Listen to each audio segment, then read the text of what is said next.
Warriors just finessed the league because getting Brandon Podziemski at 19 and Trace Jackson Davis with the third to last pick in the draft sounds like a finesse to me.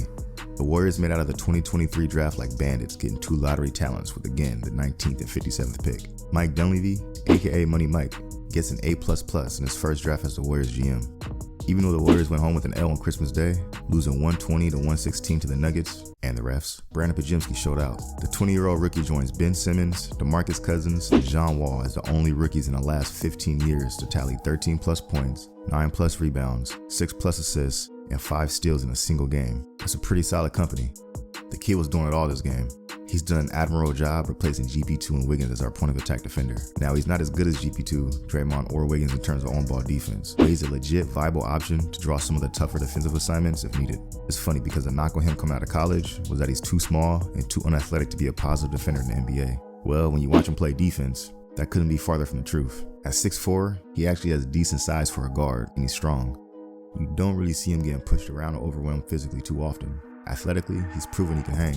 There hasn't been a matchup where I was like, all right, bro, we gotta switch that. He's more than held his own thus far with whatever assignment he's given.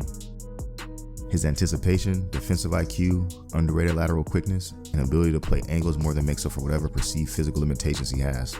It also helps that his defensive IQ for a 20-year-old rookie is extremely advanced. His 5 steals this game shows you just how disruptive he can be defensively. Here's a stat for you. His 5 steals made him the first Warriors rookie with 4 more steals in a game since Klay Thompson in 2012. Damn, it's really been that long? His ability to process plays defensively is ridiculous. He seems to be routinely one step ahead of the play, but it's not like he's just out there gambling. Not only is he making plays in the passing lanes, but he's also getting steals as a help defender as well. Let's take a look at some clips from the Nuggets game so I can show you what I'm talking about.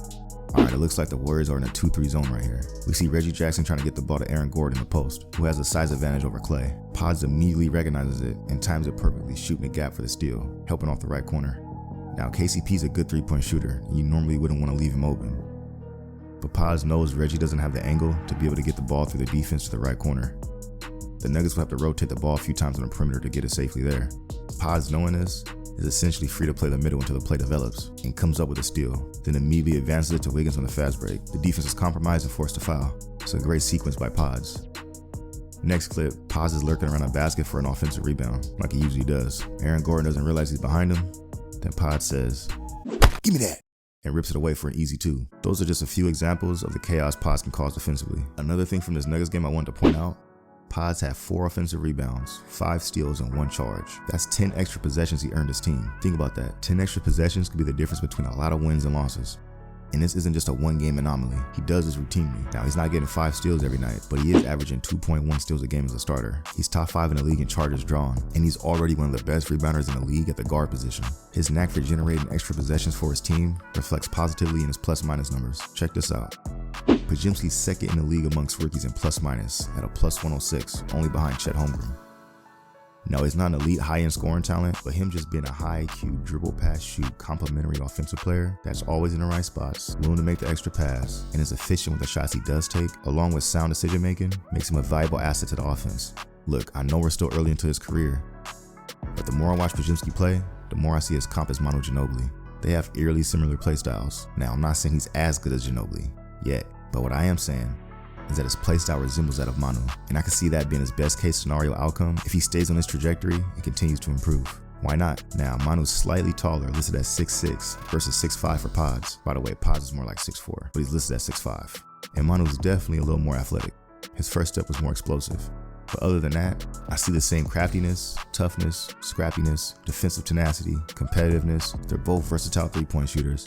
Both utilize their Euro step perfectly. Both have a solid floater game. Good decision makers with the ball in their hands, smart passer, good pick and roll operators. Both have a high b-ball IQ on both ends of the court. And oh, let's not forget they're both lefties. The list of similarities go on and on. I believe Pods has even said in an interview that Manu was one of his favorite players to watch and study growing up.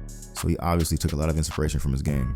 Here's a tweet from Pods a few days ago that puts his journey up to this point in perspective. 2 years ago at this time, I had 17 DNPs and only played garbage time. 1 year ago at this time, I wasn't on any draft boards. 5 months ago, all I heard was that I was a bust. Started the year out of the rotation, and now I'm starting for the best franchise in the NBA. Hashtag if I can do it, you can too. What a journey for Brandon Podziemski.